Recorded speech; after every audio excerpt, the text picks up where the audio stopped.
নমস্কার, আশা করছি আপনারা সকলে খুব ভালো আছেন। আমার চ্যানেল ঝর্ণা রেসিপি আরেকটি নতুন ভিডিওতে আপনাদের সবাইকে জানাচ্ছি অনেক অনেক স্বাগত। আজকের রেসিপি তাদের জন্য যারা সকালে উঠে বা বিকেলের স্ন্যাক্সে কিছু চটজলদি জলখাবার বা টিফিন করতে চান, তাদের জন্য এই রেসিপিটা একদম পারফেক্ট। যারা কোনোদিন এই চিড়ের পোলাও বা পোহা রেসিপিটি ট্রাই করেননি, তারা অবশ্যই একবার ট্রাই করবেন। 5 থেকে 7 মিনিট মতো টাইম লাগে, আর খেতে অসম্ভব সুন্দর, আর এটা যথেষ্ট স্বাস্থ্যকর খাবার। তো চলুন রেসিপিটি শুরু করি। যদি ভিডিওটি ভালো লাগে অবশ্যই ভিডিও শেষে লাইক করে দেবেন। সবার প্রথমে আমি এখানে 250 গ্রাম চিড়ে নিয়েছি। চিড়েটাকে ভালো করে পাঁচড়ে তারপর জল দিয়ে 3-4 বার মতো ভালো করে চটকে চটকে ধুয়ে নেব, যাতে চিড়ের সাথে কোনো ময়লা বা কোনো ধুলা না থাকে। খুব ভালো করে ধুয়ে নিতে হবে 3-4 বার মতো চটকে চটকে। তারপর দেখুন এভাবে চিড়েটা একবার ফ্রেশ হয়ে যাবে যখন, তখন এটাকে পরিমাণ মতো জল দিয়ে ভালো করে এটাকে ভিজিয়ে রাখবো 4 থেকে 5 মিনিট মতো। যতক্ষণ চিড়েটা এদিকে ভিজছে ততক্ষণ ওদিকে কী কী সবজি নিয়েছি বলে দিচ্ছি। সবার প্রথমে আমি একটা আলু নিয়েছি। আলুটাকে এরকম ছোট ছোট করে কিউব করে কেটে নিয়েছি। এবারে নিয়েছি গাজর। গাজরটাকেও একবারে ছোট ছোট টুকরো করে কেটে নিয়েছি। আর এখানে একটা মিডিয়াম সাইজের পেঁয়াজকে এটাকে ওরকম কিউব কিউব করে কেটে নিয়েছি, সাথে কিছু কাঁচা লঙ্কা দিয়েছি, নিয়েছি কিছুটা পরিমাণ ক্যাপসিকাম, আর নিয়েছি বিনস। আমি এই সবজিগুলো নিয়েছি, আপনারা আপনাদের পছন্দ মতো সবজি নিয়ে নেবেন। আর দেখুন চিড়াটা ঠিক যখন এরম হয়ে যাবে, হাতের সাথে চাপ দিলে দুভাগে ভাগ হয়ে যাবে চিড়েটা। একবার নরম হবে না, আবার একদম শক্তও থাকবে না। ঠিক এরকম হাতের সাথে চাপ দিলেই দুভাগে ভাগ হয়ে যাবে, তখনই বুঝতে হবে চিড়েটা একবারে পারফেক্ট হয়ে গেছে। তো চলুন এবারে পরবর্তী পর্যায়ে যাই। তো সবার প্রথমে এখানে নিয়েছি আমি সাদা তেল। তার মধ্যে দিয়ে দিয়েছি 1/2 টেবিল স্পুন কালো সর্ষে, 1/2 টেবিল স্পুন দিয়েছি ধনে, গোটা ধনে, আর দিয়েছি বেশ কিছুটা পরিমাণ কারি পাতা। এবারে ফোড়নটা খুব ভালো করে একটা ফ্লেভার ছাড়লে তখন এর মধ্যে কাঁচা লঙ্কা আর যে পেঁয়াজ কুচিয়ে রেখেছিলাম ওটাকে দিয়ে দেবো। পেঁয়াজটাকে ঠিক ততক্ষণ ভাজতে হবে, একবারে লাল করা যাবে না। যতক্ষণ পর্যন্ত এর কাঁচা গন্ধটা চলে যাচ্ছে ততক্ষণ পর্যন্ত এটাকে ভাজতে হবে। তারপরেই এক এক করে সমস্ত সবজিপাতি এখানে দিয়ে দিতে হবে, যেমন গাজর, আলু, বিনস, ক্যাপসিকাম, সব কিছুকে খুব ভালো করে মিশিয়ে নিয়ে এবার এটাকে ঢেকে ঢেকে সেদ্ধ করে নিতে হবে যতক্ষণ না সব সবজিগুলো নরম হয়ে যাচ্ছে।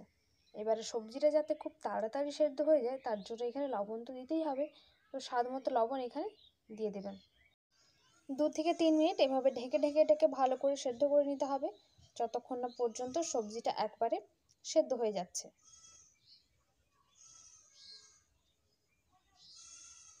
খুবই স্বাস্থ্যকর একটা জলখাবার। বাচ্চাদের টিফিন বক্সে বা সকালে জলখাবারে বা সন্ধ্যের ইভিনিং স্ন্যাক্সে যে কোনো সময় এটা খাওয়া যেতে পারে। অনেকক্ষণ পর্যন্ত পেট ভরা থাকে আর যথেষ্ট সুস্বাদু। ছোটো থেকে বড় সবারই পছন্দ হবে। তারপরে এর মধ্যে আমি দিয়ে দিয়েছি কাজু বাদাম আর কিশমিশ আর পিনাট বাদাম মানে চীনা বাদাম।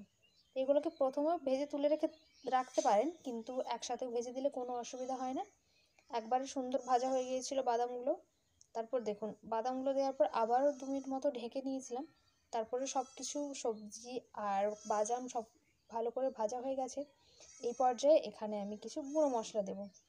সামান্য পরিমাণ দিয়েছি গোলমরিচের গুঁড়ো, আর দেব সামান্য পরিমাণ গরম মশলার গুঁড়ো, আর দেব বেশ কিছুটা পরিমাণ হলুদের গুঁড়ো। হলুদের গুঁড়োটা দেওয়ার কারণেই কিন্তু পোলাওয়ের যে কালারটা বা পোহার যে কালারটা ওটা খুব ভালো আসে। এবারে গুঁড়ো মশলাগুলোকে সবজির সাথে খুব ভালো করে মিশিয়ে নিয়ে এবারে যে চিড়েটা জল ঝরাতে দিয়েছিলাম ওইটাকে এর মধ্যে দিয়ে দেবো। দেখে নিশ্চয়ই বুঝতে পারছেন চিড়েটা কতটা ঝরঝরে রয়েছে, একবারে পাতলাও হয়ে যায়নি, ঘেঁটে যায়নি চিড়েটা, আবার একবারে শক্তও নয়। পুরো চিড়েটা দিয়ে তারপরে খুব ভালো করে সবজিপাতিগুলোর সাথে মিশিয়ে নেব। খুব সুন্দর একটা কালার এসে যাবে, খুব ভালো করে সবজিটাকে মিশিয়ে নিতে হবে।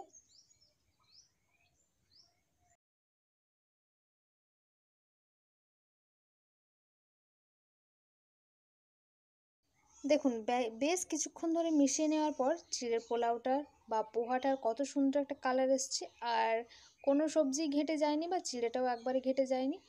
একদম মিডিয়াম টু লো আঁচে রেখে এটাকে নেড়ে চেড়ে নিতে হবে খুব ভালো করে। তারপর এর মধ্যে দিয়ে দিয়েছি 1/2 কাপ মতো চিনি, স্বাদ মতো লবণ, আর হাফটা লেবুর রসটা দিতেই হবে, তাহলে এর ফ্লেভারটা কিন্তু খুব ভালো আসবে।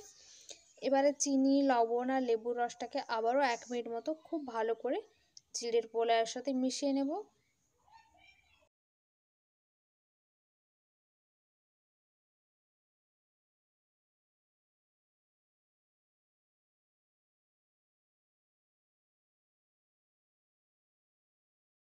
তারপর চিড়েটাকে বা চিড়ের পোলাওটাকে ততক্ষণ পর্যন্ত নেড়ে নিয়েছিলাম যতক্ষণ না পর্যন্ত চিনিটা গলে যাচ্ছে। চিনিটা গলে যাওয়ার পর যখন সমস্ত চিড়ের মধ্যে একটা মিষ্টি ভাব এসে যাবে, তার মানে বুঝতে হবে যে চিড়ের পোলাও বা পোহা একদম রেডি। শেষ পর্যায়ে সামান্য ধনেপাতা কুচি আর 3-4টা চেরা কাঁচা লঙ্কা দিয়ে আবারও খুব ভালো করে মিশিয়ে নিয়ে গ্যাসের ফ্লেমটাকে একেবারে বন্ধ করে দেব। চিড়ের পোলাও কিন্তু আমাদের এখানে একদম রেডি হয়ে গেছে। এবার এটাকে গরম গরম পরিবেশন করুন, বাচ্চা থেকে বড় সবারই খুব পছন্দ হবে। তাহলে বন্ধুরা, কেমন লাগলো রেসিপিটি অবশ্যই কমেন্ট করে জানাবেন। আর বাড়িতে অবশ্যই একবার বানাবেন, যারা কোনোদিন ট্রাই করেননি তারা। যারা একদম প্রথম তারা অবশ্যই এটা বানিয়ে নিতে পারবেন খুব সহজে, কোনো অসুবিধা হবে না। তো চলুন, আপনারা অবশ্যই বাড়িতে বানিয়ে কমেন্ট করে জানাবেন যে কেমন হয়েছিল রেসিপিটি। দেখা হবে পরের আরেকটি নতুন ভিডিওতে। ততক্ষণ পর্যন্ত সবাই ভালো থাকবেন, সুস্থ থাকবেন, সকলের খেয়াল রাখবেন। দেখা হবে খুব শীঘ্রই পরের একটি ভিডিওতে।